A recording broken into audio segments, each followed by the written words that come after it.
Dobrodošli na Kreativnu iskru. Ovaj kanal promovira ljepotu, prvenstveno ljepotu koju je stvorio čovjek svojim kreativnim radom.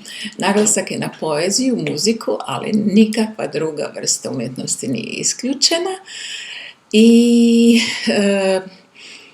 ljepotu promoviramo tako što interpretiramo radove drugih autora, a isto tako prezentiramo svoje vlastite autorske radove.